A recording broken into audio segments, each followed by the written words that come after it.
You're listening to the Huddle Up Podcast with Chad Jensen and Zack Kelberman.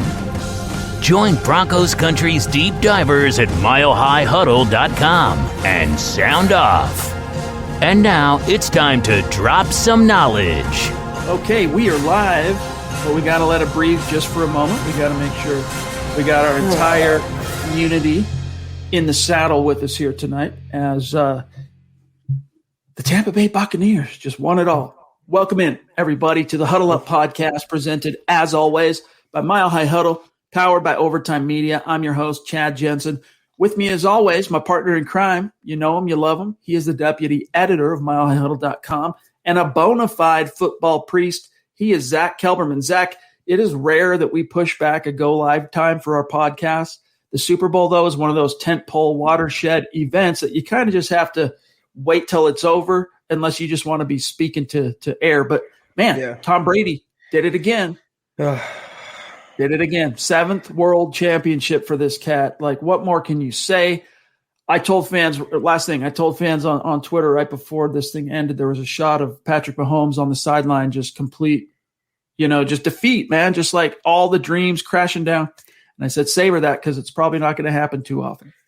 I want to get to the Chiefs letdown in just 1 second, because it was a massive letdown as far as I'm concerned. I want to eat some crow on this game. Anyone who tuned into Kelberman's Corner earlier today, I did have the Chiefs winning, whereas Kim Becker had the Buccaneers winning. I was wrong about that. I was also wrong about Tom Brady and the Buccaneers. So I'm going to open the show by eating some figurative crow with my hands right now. I thought they'd be a 9-7, 10-6 team. They would get a wild card. They would lose in the first or second round. I had no idea or no inkling that Brady, in his first year with the Buccaneers, of all teams, who would have saw that coming, would go on to win the title. It is indisputable now. Whether you love him, you hate him, whether you resent the guy, you hate his guts, he is the greatest quarterback of all time. Peyton's up there, Montana's up there, Elway's certainly up there, but Tom Brady indisputably is the greatest quarterback the NFL has ever seen, and I'm bowing down, and I think anyone who's ever hated on him, especially during his time in New England, has to do the same. It's time. I mean, look, how can you – it irks every Broncos fan to even have to say it, but, how can you deny it? Because what you want to say, every Broncos fan, you want to go, no, John Elway, and I get it, or Peyton Manning, and I get it because I'm with you there, right? I share this thought process, but when those guys, maybe not Peyton, but when one of those guys, John Elway, already has said Tom Brady is the greatest quarterback of all time, and then he goes out and wins his 7th Super Bowl, you kind of just have to call a spade in this case for Tom Brady. And, the one thing that hurts my heart, I mean, this, again, guys, this was one of those worst-case scenario Super Bowls for every Broncos fan. Because the meteor never came, Chad. I was rooting for it. It never came. I know. Dude, just the worst possible Super Bowl. But the one thing that hurt my heart, aside from, I'll take the small victory of seeing Patrick Mahomes and the Chiefs, suffer a little bit. But the one thing that hurt my heart is, up to this point, no other quarterback besides Peyton Manning had started and won a Super Bowl with 2 different NFL clubs. And now Tom Brady, lo and behold, he's done it too. And the only other guy to get close was Kurt Warner, who won one with the Rams, got to another with the Cardinals, but couldn't quite get over the hump. Yeah, he's transcended every record, figuratively and literally. He's transcended the game where it's Tom Brady's in his own category now. He is where a lot of fans considered Montana or Elway in that his own mythical category. Tom Brady is there, and I don't think anyone, Chad, including Mahomes in the current NFL, is going to touch him anytime soon. He is the GOAT. Guys, we have a lot to get to tonight. Of course, any observations that you have from this Super Bowl, or if there are any demons coming out of the Super Bowl you want your football priest to help you exercise, we're absolutely going to be here to help you do it. We're going to talk also about Peyton Manning, John Lynch getting in the Hall of Fame. By the way, this was the 8th time Johnny Lynch had been a finalist, sweating those bullets 8 different times, finally gets over the hump. So that was a very cool victory, a triumph. We're going to get to all that. Plus, we want to talk about what Peyton Manning had to say. He's making all the media rounds this week as a Hall of Famer now about Drew Lock and the future of the Broncos. We're going to get to all that here in just a moment. First, though, we got to say thank you and hello to the presenting sponsor of tonight's live stream podcast, Manscaped. Guys, we are now almost, we're about 5-6 weeks almost into 2021. We know 2020 sucked. but it's time to turn the page. It's time to turn over a new leaf and embrace that new year, new me mindset. And the best way to cultivate that between the years is with Manscaped, because Manscaped is the best in men's below-the-waist grooming, offering precision-engineered tools for your family jewels, helping over 2 million men around the world keep their male grooming on point. So if you let yourself go even just a little bit in 2020 while in quarantine or what have you, Manscaped is here to help you reboot, stay clean, stay shaved in 2021. You know, Chad, I endorse this product a lot. Every podcast we do, and I talk about how much I use it. Well, I just got in the mail a new replacement blade for my lawnmower and actually some new toner for your underparts. And that's how often I use it. It's a very worthwhile product. No matter what you're doing in your day-to-day life, no matter what job you have, no matter what, if you're working from home, if you're working from an office, you need to feel good about yourself. You need to look good. And no other product on the market, as you see right there, is affordable and as effective as Manscaped. I'm holding the Weed Whacker right now in my hand. It still has a charge, guys. I demonstrate this every single podcast. I have not charged it in about a week. Still has a full charge. It's comfortable. That is the trend, Chad, with all Manscaped products. They fit in your hand. It's ergonomic. It's comfortable, and they're effective. Go get Manscaped, guys. I promise you, you'll love it. I'm showing you guys on screen here the crop preserver, and I don't want to get too coarse here just real quick, but this thing has saved my life because it prevents things, without being too coarse here for any of the ladies in our audience, it prevents things from sticking together. Let's just say that, right? When you're walking down the street. It's an issue. Lifesaver. Okay, lifesaver. So every product they have so far up to this point that we've tried has been top shelf. So again, guys, here's your chance to embrace that new year, new me mindset. Take your male grooming to another level. You got to be on point with that. Embrace that mindset. Get 20% off plus free shipping with the code HUDDLE at manscaped.com. Your family jewels will thank you. Yes, again, guys, get 20% off and free shipping with the code HUDDLE at manscaped.com. That's 20% off with free shipping at manscaped.com and use the code HUDDLE. Happy New Year to you and your family jewels. All right, couple quick things and we'll dive right back in. Gang, make sure you are following the Huddle Up Podcast Facebook page. Brand new. It's about a week old, all right? So many of you have. It's already pushing 1,000 followers, likes on Facebook. We love and appreciate each one of you. But if you haven't yet, there's still time to get in on the drawing. We were going to announce the winners of the drawing and do the drawing today. But with the Super Bowl show pushing us back into, for, again, Broncos country, right? It's not a geographic location. It's a state of being.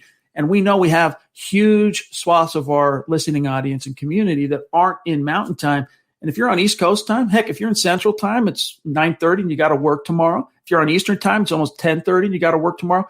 And if you're in a different part of the world, so we decided we're going to announce the winners of that drawing tomorrow night on tomorrow night's show. So there's still a chance. Go to facebook.com/milehighhuddlepod, all right, or just open up Facebook, search Huddle Up Podcast, follow and like the page, and you could win a Mile High Huddle hat, a T-shirt, a mug. We're giving away 3 items to 3 lucky people randomly selected. As long as you're following and liking the page, you will be in on that. Also, connect with us on Twitter, gang, at Huddle Up Pod. If you're connected with us on Twitter, you knew way early today that the show was being pushed back 2 hours because we announced it on Twitter. Also, follow the main account on Twitter at Mile High Huddle, all right? And check out huddleuppod.com. Go get your swag on. Get some merch. Get some MHH swag and rep the brand. Zach's rocking the dad hat. I'm rocking the trucker hat, which with my lights here, it kind of gets washed out. It's hard for you to see without me getting up close, but it's the logo, all right? It's just another way to support what we're doing here. And then last thing, all right, last call to action, and that is if you want in on the Kelberman's Corner show that has been phenomenal today. Today was really fun to watch because things got a little feisty in a good way between Zach and Kim. Yeah. It was really fun, just different flavor. It's not the same as these evening pods that we do 7 days a week. It's a different flavor. But if you want in on that right now, if you're on Facebook, scroll to the bottom where you would type in your chat, in your comment in the chat. You'll see a little green icon. If you click that, it'll take you through signing up. Or just open up Facebook, go to facebook.com/milehighhuddle. You'll see the big blue button. Click that. You're in like Flynn. And if you're not in a position to do those things, gang, it's all good. We do love and appreciate each one of you, and we're just happy to have you. We do ask that you subscribe. That's crucial on YouTube and Apple or Spotify, wherever you're listening. Like this video. It's so important to us. You guys have no idea how a small thing like just liking this on YouTube or Facebook really helps us out. And then the third thing is the litmus test. If we're doing a good job for you, share it out there. All right. Help us continue to grow and reach new like-minded Broncos fans just like you. This is the Overtime Podcast Network. All right, John, let's see what we have for any of our patiently waiting superstars like JT across the pond. I want to talk about a guy burning the midnight oil, Zach. This cat is in the United Kingdom. And it's late. It's wee hours of the morning. JT, it's good to see you, my brother. We appreciate you. Yes. Longtime superstar. He says, drilling some love before you go live. I won't make it. Early hours here, but can't wait to speak to y'all on the 17th. That's right. So we have technically 3 superstar segments between now and this week and next week. We're having Steve Baumgartner on tomorrow night because it's his birthday. We want to wish him happy birthday. Wednesday, we're having Muhammad on, all right? MHH male model will be on the show. And then JT the next week, it's going to be a guest. So can't wait to see you, bro. Can't wait to see you. Also, this is cool. Andrew Morrow, thank you for bringing this up. Broncos still the most successful team in the AFC West. This is true. The Broncos currently, it's going to take some time for the Chiefs to catch up to this, own the most AFC West crowns in division history. All right. The Broncos, I want to say it's 15. I can go look at it to see how close the Chiefs are, but I want to say they're like around 10 now. But as far as world championships, the Raiders have 3, right? If I'm not mistaken, Broncos have 3, or do the Raiders only have 2? I'm trying to think now. And then the Chiefs have 2, Chargers, big goose egg. I'll double check that on the Raiders, but it's sad. You hate to find joy, Zach, at anyone else's expense. But look, you cannot countenance the Chiefs winning another Super Bowl if you are, there is, a Broncos fan. Yeah. I mean, say what you want about Brady. He did prevent Mahomes from winning again, but I think Mahomes will be there again, like Tony Romo said at the end of the game, very, very soon. This is not the last time he'll see that game.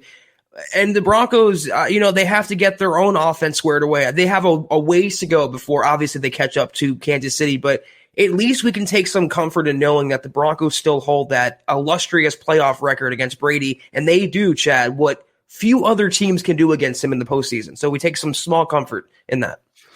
In the shop with Willie. Now that's a handle on Super Chat we're not familiar with. So welcome Willie. Appreciate you. I've never loved living in Chiefs country. So yeah. Savor it, my dog. Right. Savor it. Yeah. Enjoy every minute right now. Fly those Broncos flags high. It's your only chance right now. I'm looking here just real quick. I'm trying to find while John brings up I'll find it here during the next question here. Steve, good to see you, bro. There he is. Depending on where you're at in the world, it could be Steve's birthday. In the United States, there's nowhere currently where the clock has turned over, but it's coming. We'll see you tomorrow, Steven. Appreciate your support, my friend. Big Daddy Kane, been a minute since we've seen you, my brother, in the chat. Good to see you. Appreciate you. He says, I'm glad the Chiefs lost. They didn't tie our Super Bowl wins. And I just double-checked, make sure I wasn't smoking crack, okay?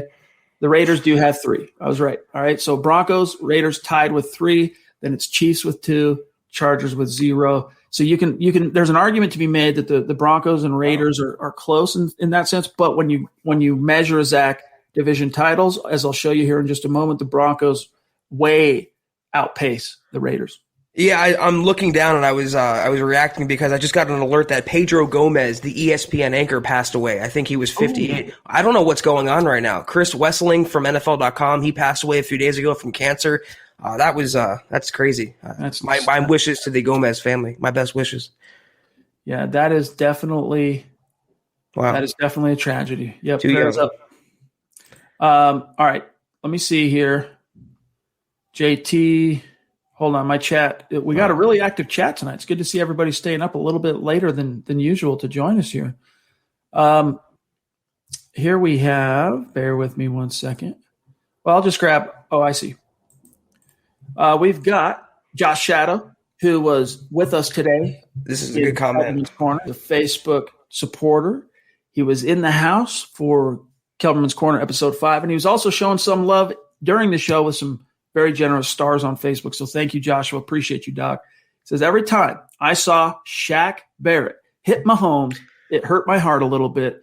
I lost a hundo on this one. Shame on me for betting on the Chiefs. Right there with you, Josh.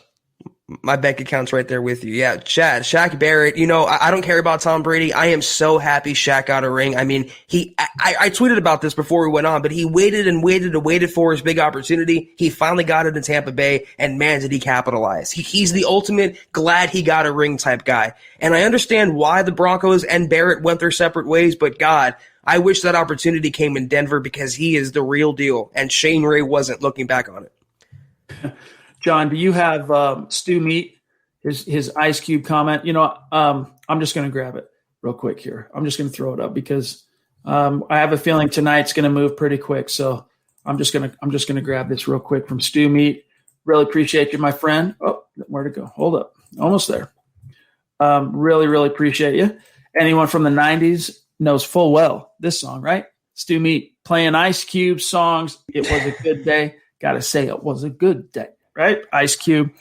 Yeah, dude, I'm sorry. It comes at the despair and expense of someone else, but I'm glad Patrick Mahomes doesn't now have, that was bad syntax, doesn't have 2 rings in a row. I kind of want to hear you rap more, Chad. Keep going. Spit the second verse on that. No, I'm quintessential white dude, can't rap. One line. I can write melody and stuff like that. Rapping, not my bag. You drop the one line and know you get the reference and you move the conversation forward. Oh, I'm being told by John that Willie, that's Willie G. All right, we know Willie G. Okay. Salute you, Willie. See you, bro. I didn't know you changed your handle, so my bad. Mike Evans in the hizzy. Wow, good to see you, bro. Bona fide superstar. Everyone knows Mike. Been on the show, 3 times? Love having you, my friend. He says, guys, what will the 2021 Broncos record need to be for Fangio to retain his job?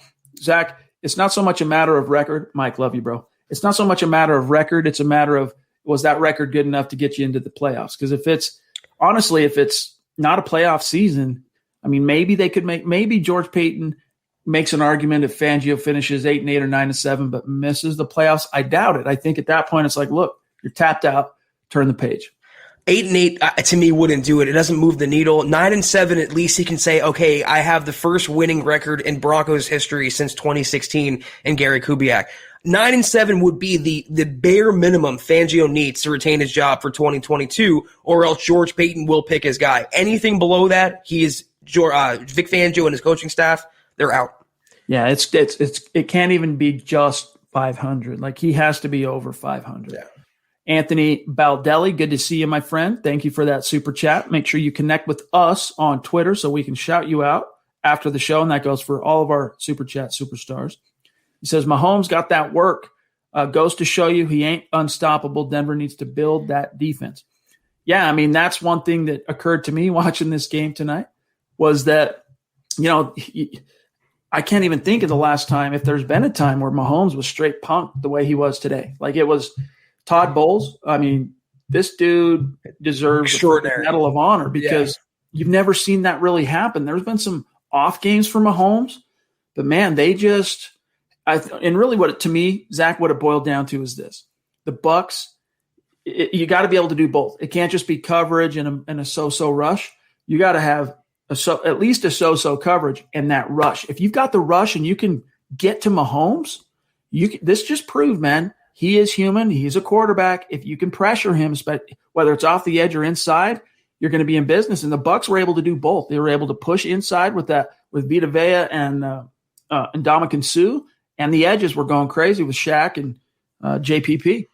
And the times that Brady was made mortal in the Super Bowl, what were those circumstances? Great defense on the part of the Giants both times. That's how you win titles, Shad. And this game should have showed George Payton the blueprint. Don't trade away. Don't be so quick to trade away the number 9 pick. You might want to invest in Micah Parsons, or you might want to throw some bucks at Levante David. They need that inside linebacker. Because when you think about it, Chad, you talk about Mahomes as one of his worst games. Remember, this season alone, the Broncos held him to 2 combined touchdowns. They lost by 33 points and were swept in both. So it's more than just the defense. It's more than just any one part. But the Broncos unquestionably, as we've been saying for weeks and weeks now, it's a pass-first business. It's a speed business. And the Broncos have long lacked that true inside linebacker. They need to get that guy.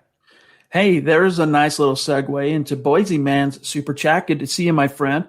He says, man, we need to find a way to get Levante David. Dude was all over the field. And Zach, it's interesting that, it's a nice segue. Also a good opportunity to shout out Kenneth Booker, brand new to the MHH writing staff, who's now got 2 articles under his belt. The second one breaking down kind of the lay of the land at the off-ball linebacker position in terms of the top options to upgrade the coverage chops. And, of course, number one on that for Kenneth anyway was go find a way to land Levante David.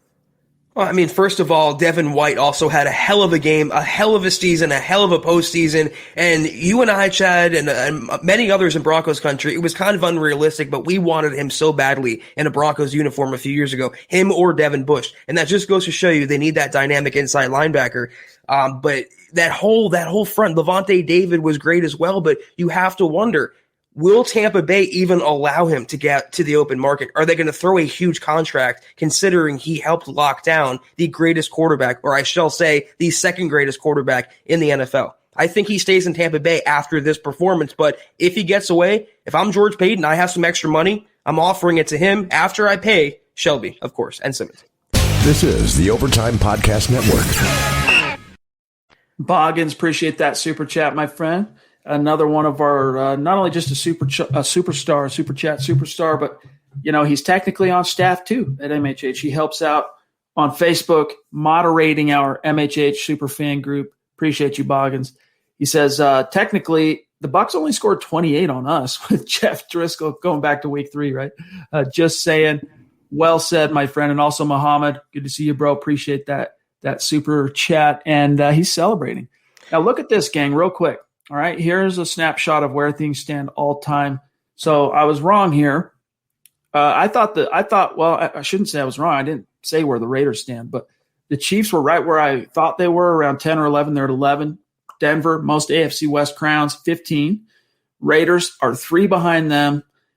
Chiefs, 4 behind them. And then you got the Chargers and Seattle, who've been out of the division. Yeah, I always forget that.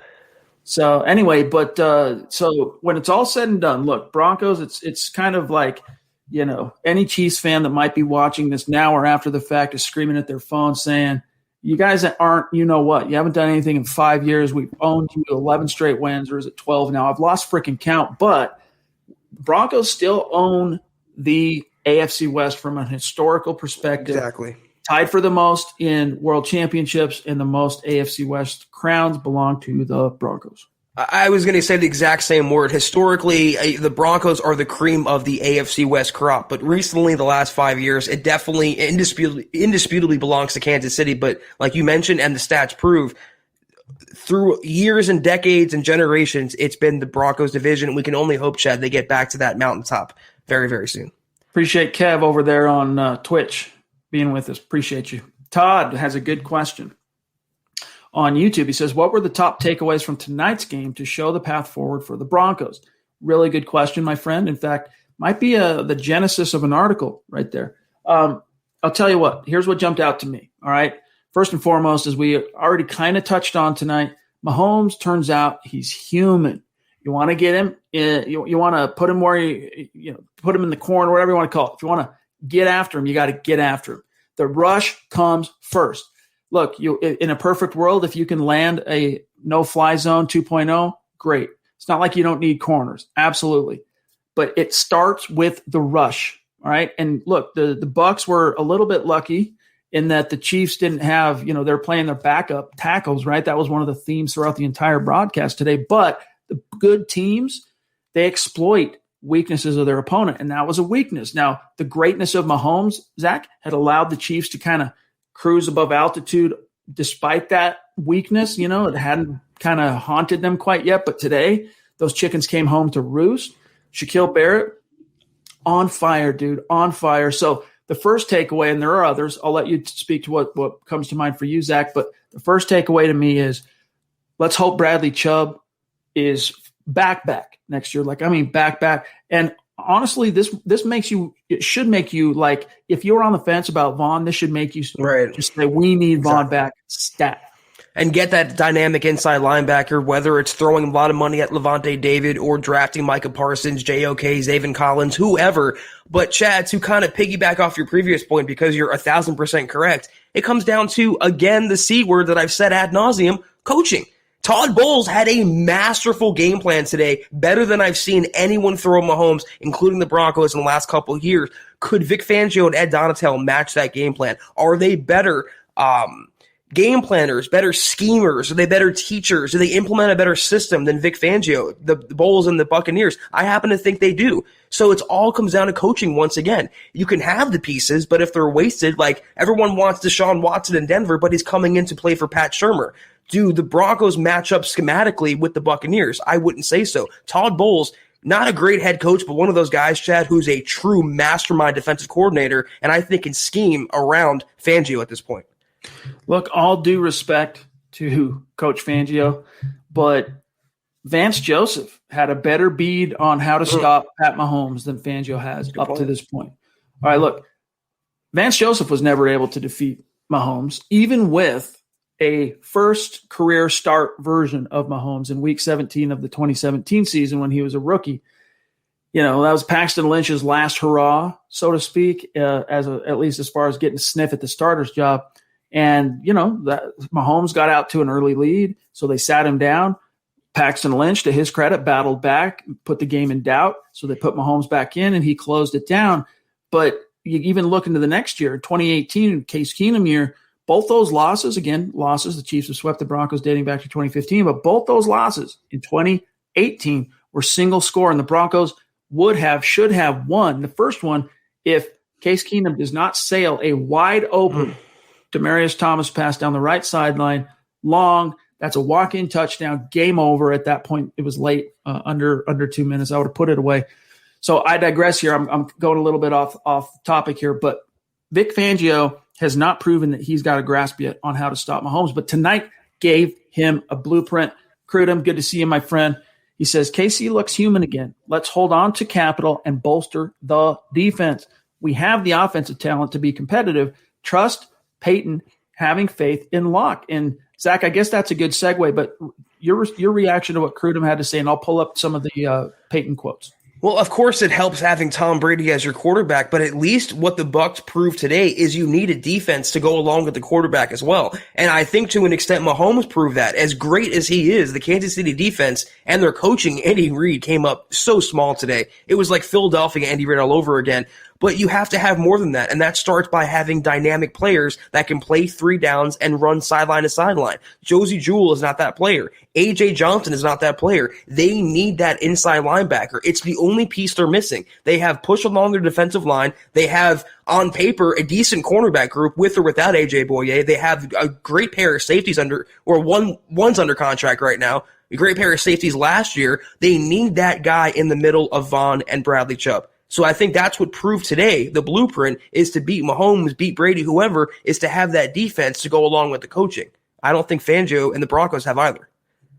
By the way, Jason, we really appreciate that. Very, very generous super chat, my friend. Thank you, Jason. Just really goes a long way. All right. It really does. It allows us to continue dedicating time, energy into these pods and to our video content. So thank you.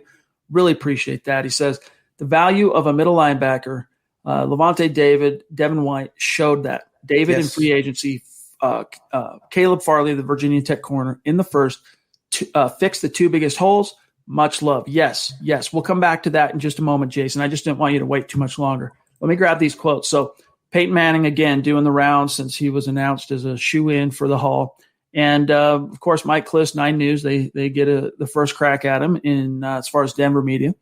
And here's what Manning had. There's 3 quotes I want to read in succession here, Zach. But the first thing Manning told Kliss with regard to the whole Drew Lock Broncos future at quarterback issue is, quote, I'm a Bronco fan.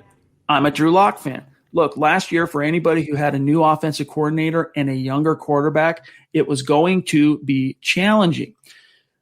The teams that really got into the hunt this year had veteran quarterbacks, veteran coordinators, had some chemistry together.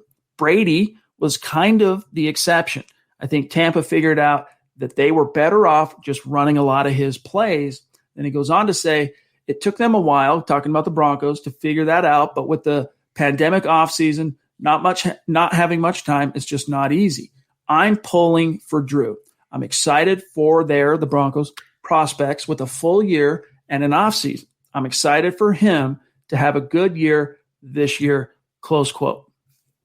I saw someone on Twitter, I can't remember who, someone tweeted that for the anti-Lock crowd, this kind of shoots a hole in their argument when someone responded by saying, what else do you expect Peyton to say? He's not going to crap on Lock. That might be the case, but he could have came out and said, Drew Lock's a good guy. He's a young quarterback. I'm excited to see what he does this year. He almost went out of his way to, I don't want to say excuse his play, but rationalize his poor play by pointing out not having a full year, not having full reps, not having a full offseason, and is excited to watch him do good this year. It was almost, and I might be putting on my number 3 jersey by saying this, he was almost predicting, not just hoping, that Locke would have a good year in 2021, knowing he's going to get his shot in a normal type of setting. I thought these comments from Peyton were honest, but they were also flattering in a sense for Drew Lock. I think if this wasn't really how Peyton felt on some level, he might have juiced it a little bit, right? Flowered it up just a little. But if this wasn't at core how Peyton felt about Drew, I think what you would have got in response to the question on the topic was, hey man, Drew's got so much talent. I mean, there's his ceiling is so far up there, man. Like, he just needs more time. Cliches, platitudes. We didn't get that.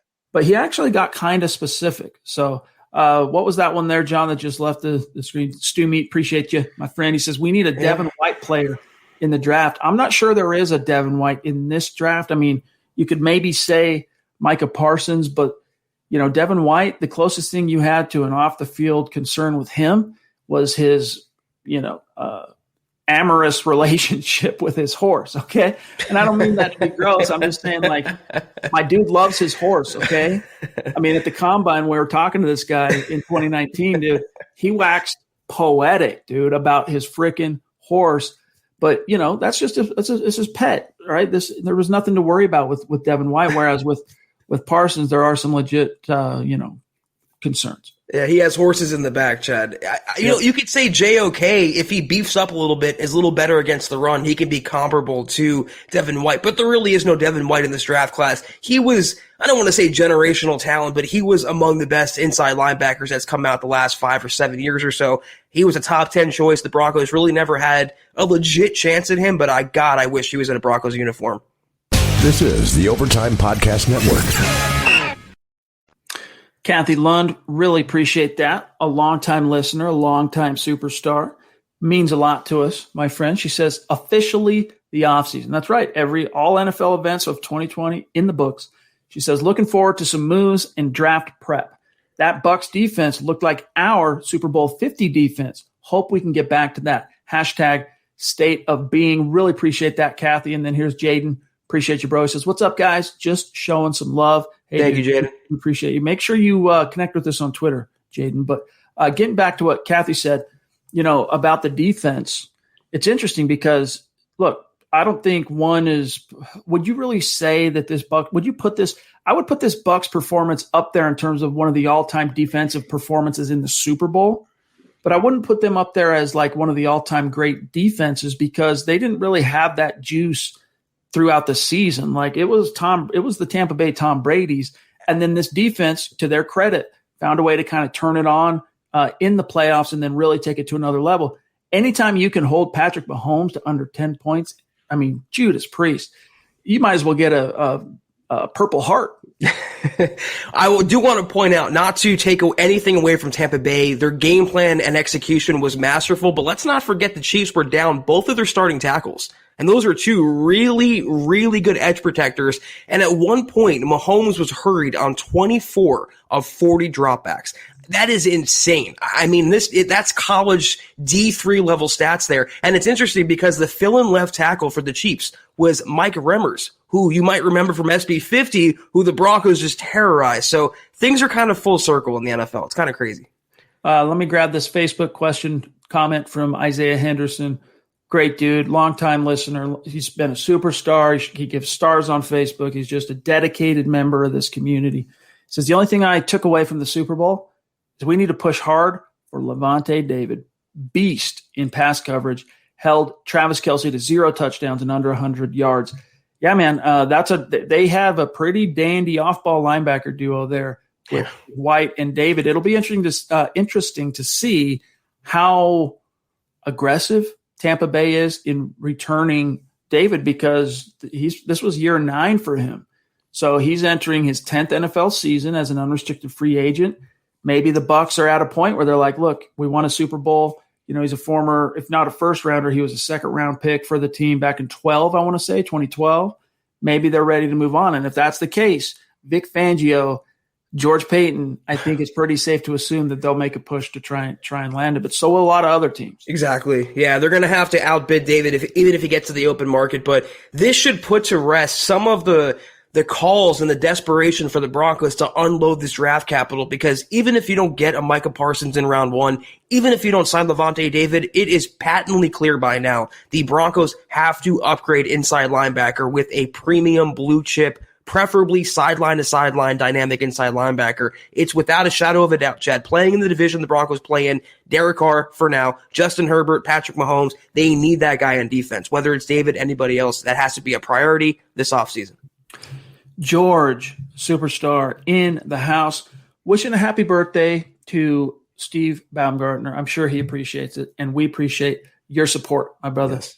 And it's late. George is an East Coast guy, so it's pushing midnight. Oh no, it's almost 11. Wait, yeah, almost 11. 10 or 11.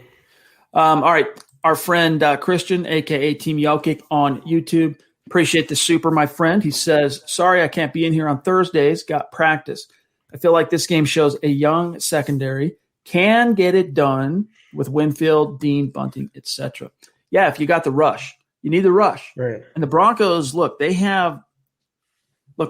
Bradley Chubb, remember when he got the Pro Bowl and the Broncos made him available, and it was just a blubbery, weeping mess the entire time. And he was just so overcome and moved by getting it and the triumph after the knee and everything. But he also acknowledged that he was surprised because he didn't feel like it was a dominant enough performance to no-brainer be a Pro Bowler. He didn't mean he wasn't hoping for it, but he was a little bit surprised. He got a Pro Bowl on a very kind of so-so year, bouncing off a torn ACL. Now you get, they opted to sit him down the last 2 games. I understand it, right? Better safe than sorry. Let's keep an eye toward 2021. If you get a 100% fully back in the saddle Bradley Chubb and a Vaughn, hungry, fresh off a season lost to injury, maybe you'll have that rush. Maybe you'll have that quintessential classic, Miller era tandem, because Miller always had a wingman, right? In the early couple 2-3 years in Denver, it was Vaughn and Elvis Dumervil. Then it became Vaughn and DeMarcus Ware. Then it became Vaughn and a Shaq Barrett / Shane Ray rotation. Then it became Vaughn and Chubb, and then both of them got hurt. Right? They only had 1 year together in 2018. So I'm still hoping, that they can find a way to keep Vaughn around. This is something that the Drew Lock haters and the Pat Shurmur stands don't want to admit, but multiple things can be true at once. And in this case, 3 things are true at once.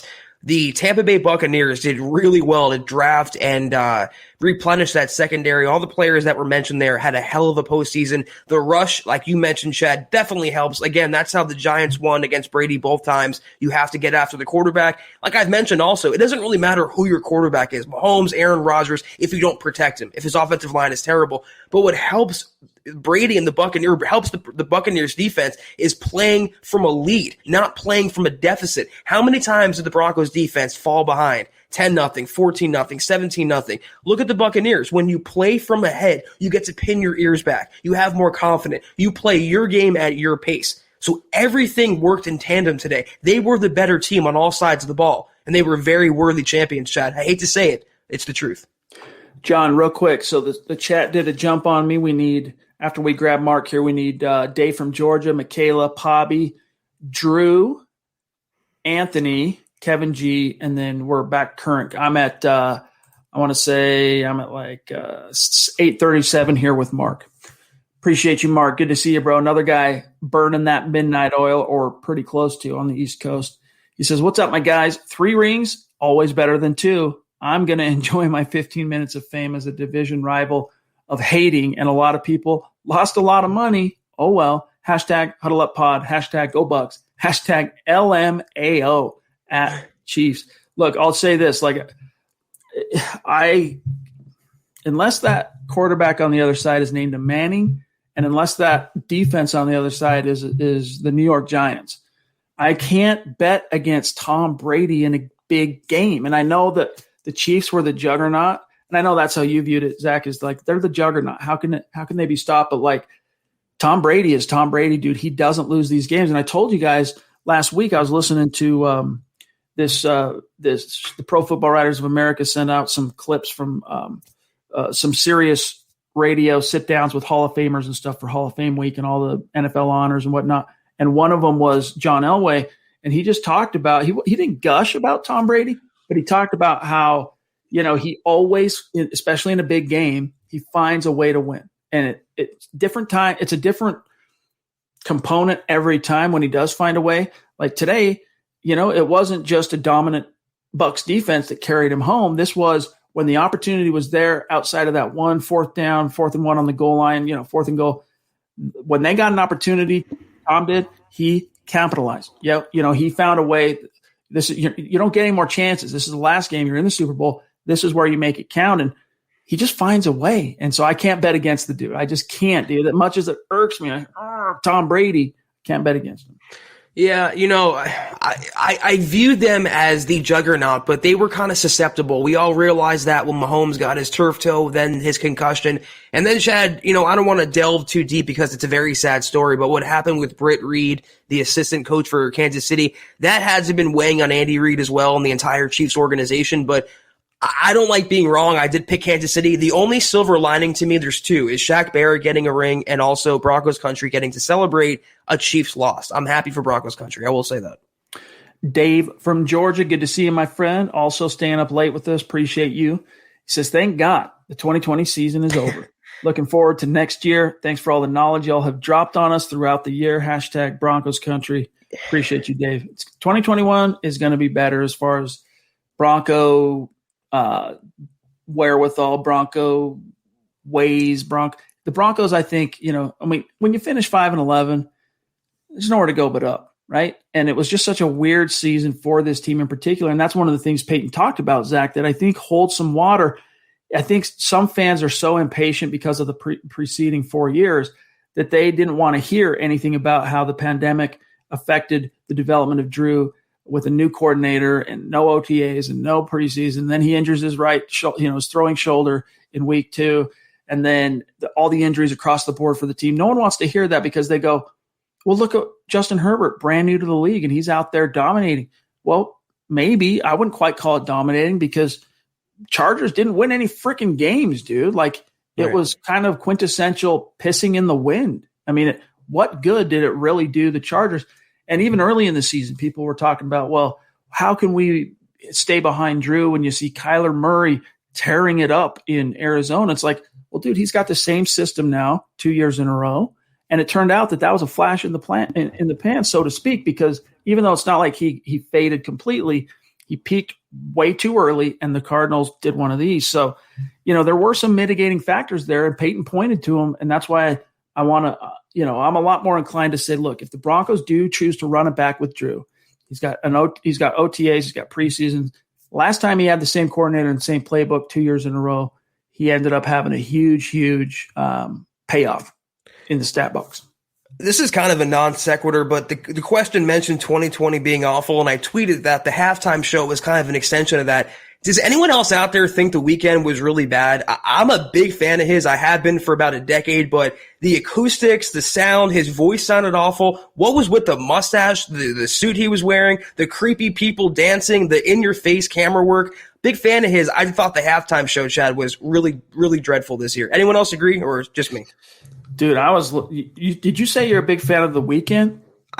He kind of fell off. He used to be really good, but lately he's been very poppy the last 3 or 4 years, but I am a fan of his. Dude, because I'm sitting there watching this halftime show, and maybe it's just me being an old guy, like quintessential old guy that doesn't understand the kids or whatever, but like I'm watching this, I'm going, dog, like this music all sounds the same to me. Like, where's the hook? Like, where's the oomph? See John nodding down below. John has strong opinions on The Weeknd. Michaela, good to see you. Thank you for the super chat and your support. It's been great having you back in the chat on these pods. She says that game was a letdown. Thought it would be closer. Yeah, that was the biggest surprise to me, Zach. We talked about it right before we went live. Was we were expecting this, regardless of how it shook out, we were expecting this to be kind of a heavyweight blow for blow type game, and Bucks blew them out. I said that on KK today. I really don't care who wins because it's a lose-lose. I just want a competitive, entertaining game. And the way it started, Chad, I kind of knew it wasn't going to be Kansas City's night, and it was a blowout. It reminds me, not to that extent, but the Rams-Patriots Super Bowl, all that hype, and it was very anticlimactic. All right, let me see. John says, I can't grab the answers. I'm not sure. I'll reverse. Should I reverse engineer Pobby? Oh, there she is. Booyah. Thank you so much. The Princess of MHH weighing in off the top rope with aplomb and with affection and support, as she is wont to do. Thank you, Pobby. We really appreciate you so much. And she was in the chat today on KK episode 5, showing some love, participating in that conversation. Yeah. So we see you. We appreciate you. She says, hello, everyone. I'm happy for Tampa Bay. It was a good game. MHH podcast, something I look forward to. Love the MHH community, as always. Thanks, guys. Appreciate that. Seriously. We do, too. We appreciate everyone in our community. You guys make these chats so much fun. Yeah, Pobby, that's why you're the princess of the podcast. We appreciate you and for what you do for KK and all the podcasts so much. I want to give a serious answer, though. I kind of went off track on my last one. I'm so glad, the Super Bowl being over, 2020, the season is over now, and the Broncos can officially turn the page to 2021, a new season, a clean slate. They're 0-0 now. And why I'm saying that is we got through a really awful season, an awful year, and our podcast, not only for our audience, Chad, all the questions and statements we get, for us, it was such a boon, and it was such a comfort and a healing power for us. And now we're excited that it's a new season coming up, a new year, and we're going to start doing bigger and bigger things. And we have the podcast, and we're so grateful for every one of you tuning in, Pobby, everyone else, and we look forward to a better year this year. I mean, we had some huge plans for 2020 with the draft and some other things. Yeah. And, the pandemic squashed that for us. But you know what? We got through the pandemic together. I mean, Zach, myself, John, and you, our listeners, together as one, unit. Like, we got through it together, and you guys helped us get through it, and we hope that we helped you get through it too. Big Drew, time. Love you, buddy. Look at that. That's a YouTube profile pic to be proud of. Love it, dude. He says, happy for Shaq, but I'm so tired of watching Brady beat everybody. He is the unquestioned GOAT. But I'm so over all of it. I'm with you, dude. I'm with you. But I'll tell you a little bit how I had to trick my brain into kind of getting behind Brady a little bit for this game. I actually some point this last week, I went back and watched the Brady 6 or whatever, the feature that was done by, it was either ESPN or NFL Network, that featured all 6 quarterbacks that were drafted before him in 2000, or was it 2001? 2000. And makes you appreciate this cat, man. Like, he is a unique story. He's definitely the GOAT. Like, my GOAT is Elway. All right, that's the GOAT in my heart. All right, but Tom Brady, in terms of the entire umbrella, the whole enchilada, like, you can't compete with 6 rings with one team and another 7th with another. I mean, it doesn't compute, because this isn't the NBA. Not to say the NBA is chopped liver. I mean, the top of that mountain is just as competitive and fraught with peril is the NFL. All right. But this isn't Jordan winning 3 and then coming back and winning another 3. Like, this is a different thing altogether. Yeah, it's consistent domination, and that was my impetus, actually, Drew, for picking the Chiefs. I was called a fanboy. I do love watching Mahomes play. I love watching that offense, but I'm not a fanboy of the Chiefs. It was a lose-lose, but I'm tired of seeing Brady dominate. I wanted to see the new young GOAT take over Mahomes, and kind of figuratively the torch being passed from Brady to Mahomes. I was looking forward to that, but at this point, Brady is unquestionably the GOAT, as you said, Drew, and we all have to accept it and just shove that crow down our throats. But I'm with you, though, Drew. I mean, I'm happy that he beat the Chiefs, but I'm tired of it, too. Like, I hope he retires. It's time to turn the page. Like, what more do you have to prove, man? You've made all the money in the world, all right? You've got a supermodel wife, the supermodel mother of your children. You've now won another ring. You let everybody know that it was you, not Belichick. You answered that question. That had to have been the last thing. Like, what else is there? Right off into the sunset. Only 2 quarterbacks have done it before. Elway and Manning. Be the third. All right, Anthony, good to see you, bro. Appreciate you. Yes, that's right. Thank you for the reminder. At DieselDude91. We already hooked on Twitter. Okay, appreciate that reminder, my friend. Kevin G, good to see you, bro. He says, this goes to show if you have a good offensive line and defense, mobile quarterbacks are overhyped. A smart, accurate statue quarterback is just as good or better. Mac Jones? Thoughts. I don't know about that's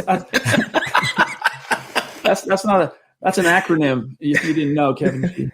Thoughts, okay. Man. I get what you're saying. All right, I do. But look, it's all about the rush, and the rush got home today, and Mahomes has proven he can win from the pocket. He just couldn't win from the pocket today because that sucker just kept getting collapsed in on him.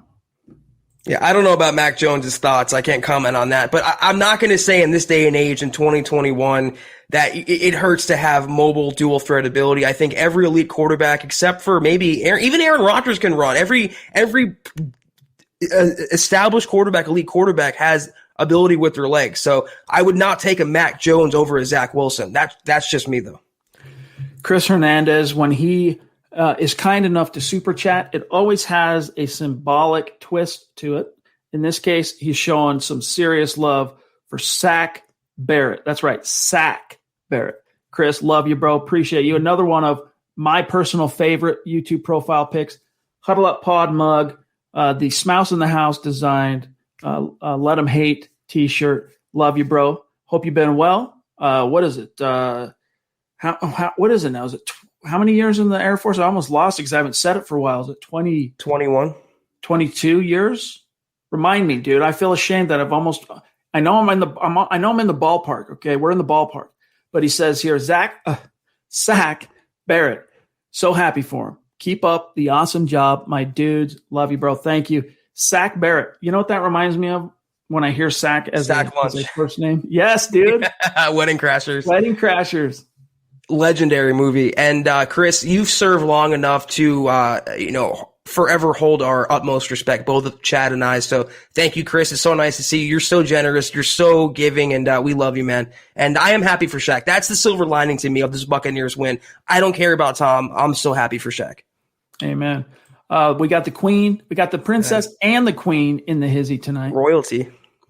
Much love to Christy, who's just stoked. She's like, let's just hope for a Brady-less Super Bowl next time around. What a snooze fest. Yeah, Christy, like, I don't know, man.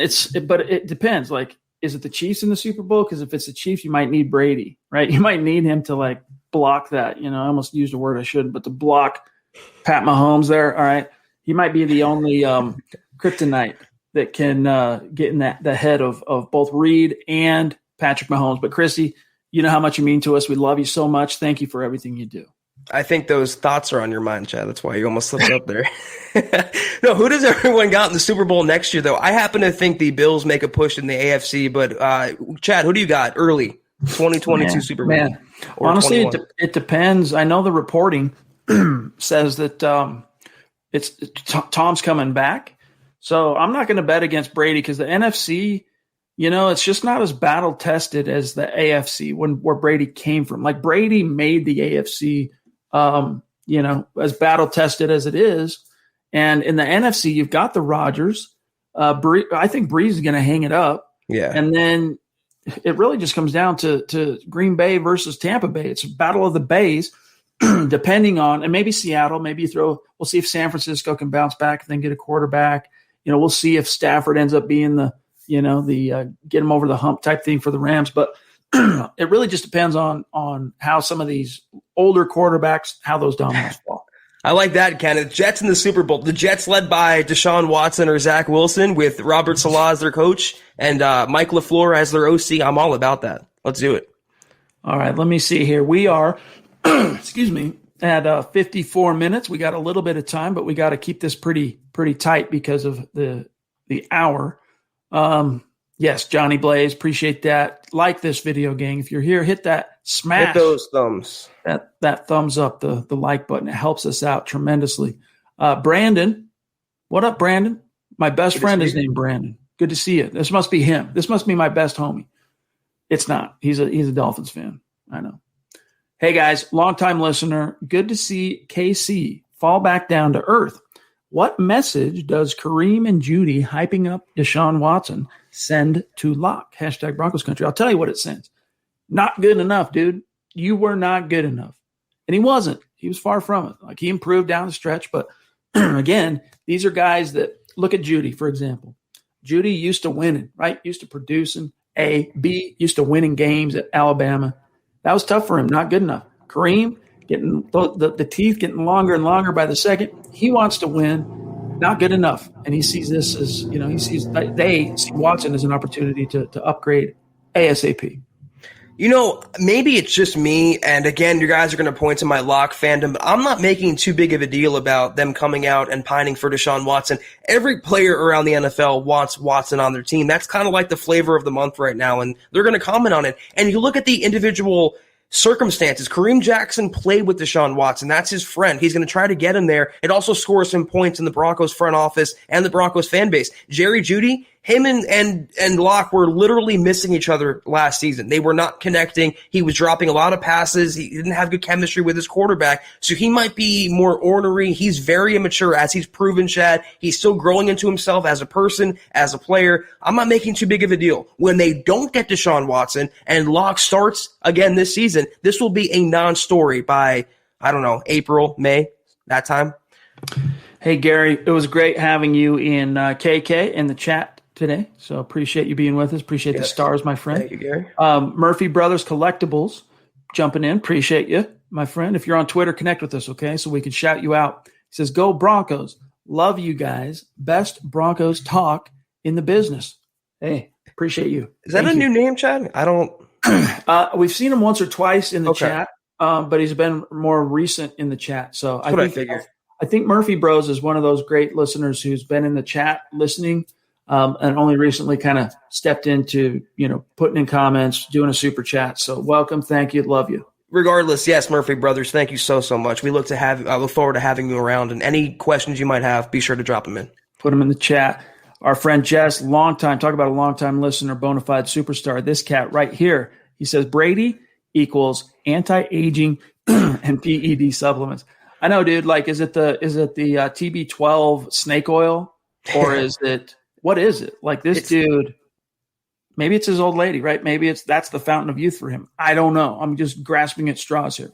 I think it's the avocado toast and the seedless strawberries that he's munching on, 24 hours a day. Remember, though, back in the day, Chad, I think he was playing for the Colts. He might have been playing for the Broncos at this point, but Peyton Manning got busted for PEDs, and he said it was his wife's. And the NFL completely backed off. They never pursued that ever again. It was blatantly his PEDs, and the NFL was like, all right, we'll look the other way. It was the neck thing.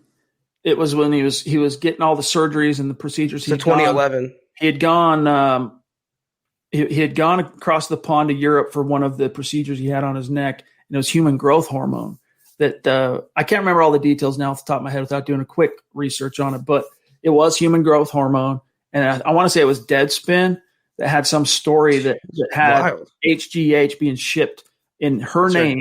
But it's all unfounded, and I think part of it was European sourced, and there was no proof. It never came out in the wash on a test or anything like that. So honestly, I don't think the NFL had much recourse because so much of it was hearsay. But I want to grab this from Savage Boy Kev on Twitch. Good question here.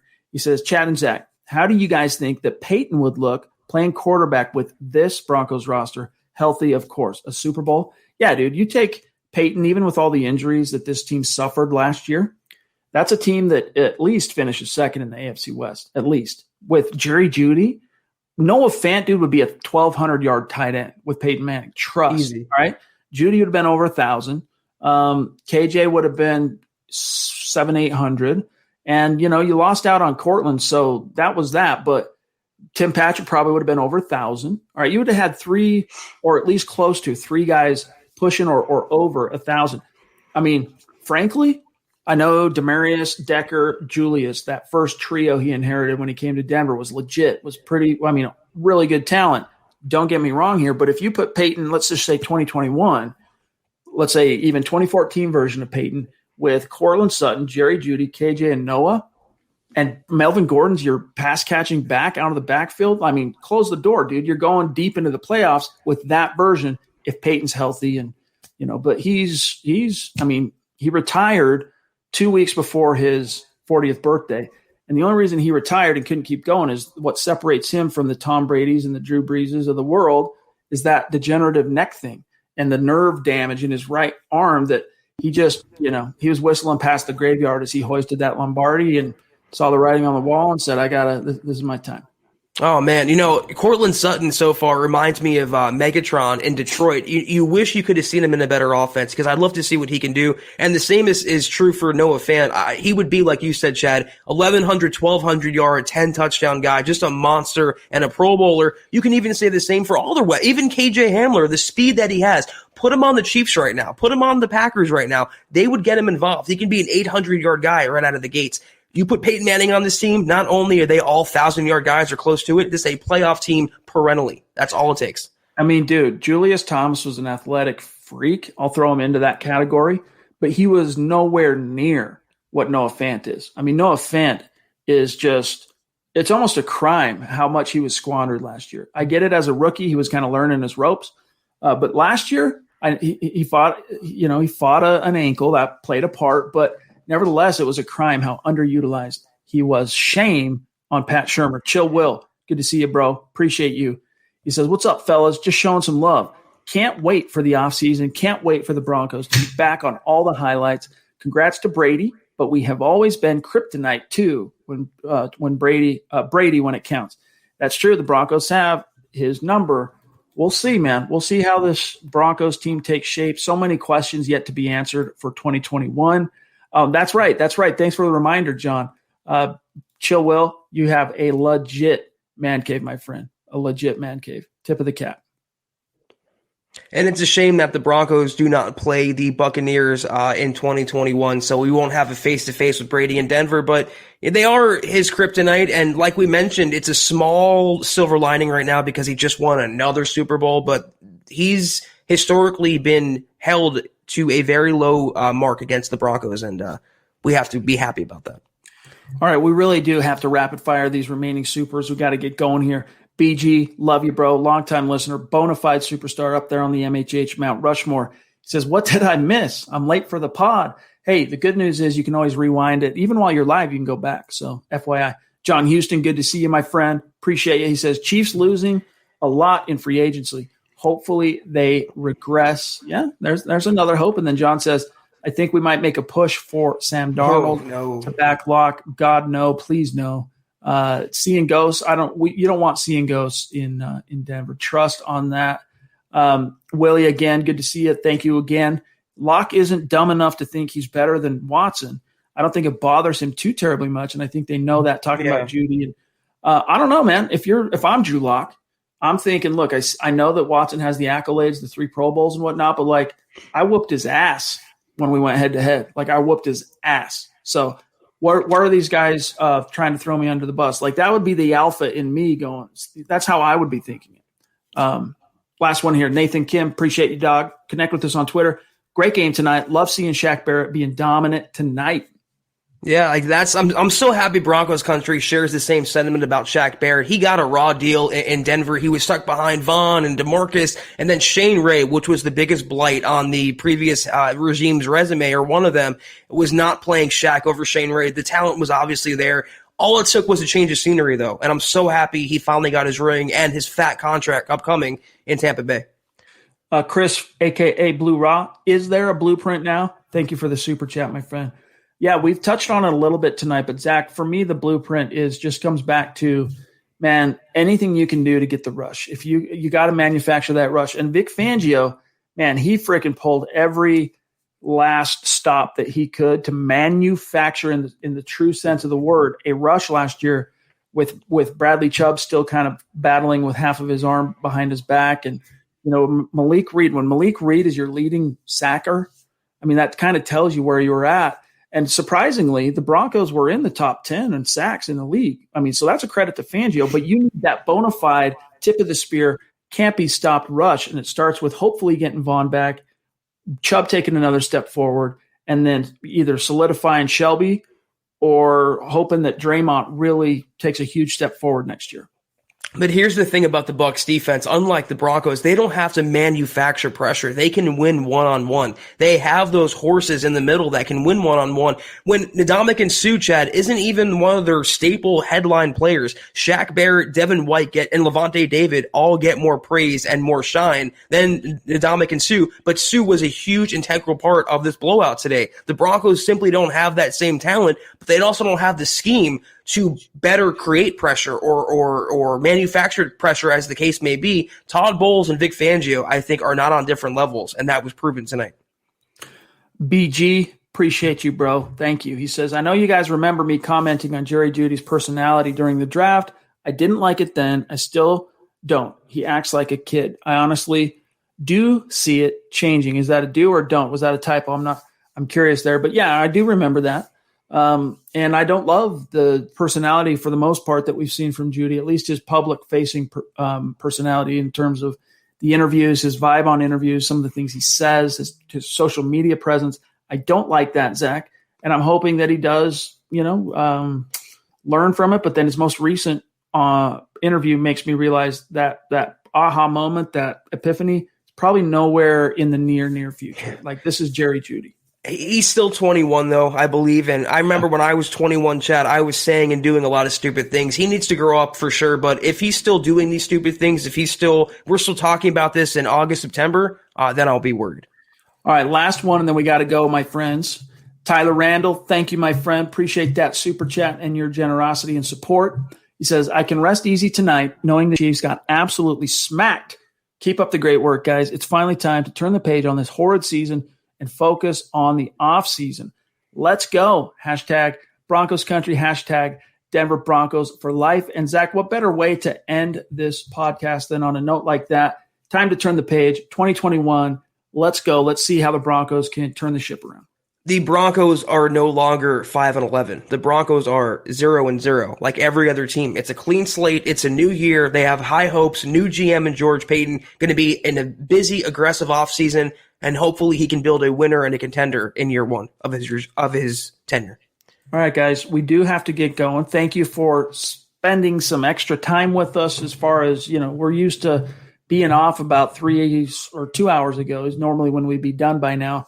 So thanks for staying up a little bit late with us. We just didn't want to divert your attention from the Super Bowl this time. Normally, like during the season, Zach, we were not shy about if there was a game on Sunday night and it wasn't the Broncos, we were still going live, like whatever. But this is the Super Bowl, and so we wanted to be respectful of that. So thank you for being with us. Follow the podcast on Twitter at HuddleUpPod, the main account, at Mile High Huddle. And also here's a reminder, your last opportunity to get in on this drawing that we're doing, and we'll announce the winners tomorrow night. Go like our Facebook page, the podcast Facebook page, Huddle Up Podcast, Daily Denver Broncos coverage. That's what it's titled on Facebook. Like and follow, and you will enter into the drawing that we'll announce tomorrow night. We'll wait till the 11th hour to make the drawing and reveal who the names are, of course, on the show. But Facebook, find the Huddle Up Podcast on Facebook, like and follow. You'll be in on that. Also, while we're on social media, follow my partner, Zack Kelberman, at Kelberman NFL, myself, at Chad and Jensen, and our producer, Buana Beast, on Twitter, at John K. MHH. And then that's it, guys. We're out of here for tonight. We really would appreciate it if you give us a like before you dip on out. And don't forget to subscribe. And if this was good content, share it. All right. Help us grow. Help us reach new like-minded Broncos fans. And then the last thing, become a supporter of MHH on Facebook, the big blue button if you go to our page, so you can get in on Kelberman's Corner, episode 6 next Sunday. Plus, we have some dope NFL draft content coming down the pike that's going to be for our Facebook supporters only, really tapping into that wealth of knowledge and expertise of our draft analysts like Eric Trickle, Nick Kendall, Carl Dumler, Lance Sanderson, and Luke Patterson. So get in on that. And Zach, we'll kick off a fresh week of, I guess we are now kicking off a fresh week of podcasting at Huddle Up, but I'll see you tomorrow night, bro. Yes, sir. And I was going to, as a little send-off, I was going to commend the NFL for getting through a whole season without a bubble or a shutdown like some of the other sports. But then I remembered the Saints game, and I'm like, I abandoned that. Forget that. I hate the NFL again. Thank you so much, guys, for tuning in. it was an interesting night, interesting result. I guess a lot of Broncos country is happy that Mahomes lost, but like we've been talking about, now it's over. 2021 is here, new season. Podcast remaining 4 days a week. We will tune in again with you guys. Normal time, 6 o'clock Mountain tomorrow night. Be there. We will see you then. Thank you. You've been listening to the Huddle Up Podcast. Join Broncos Country's deep divers at milehighhuddle.com to keep the conversation going.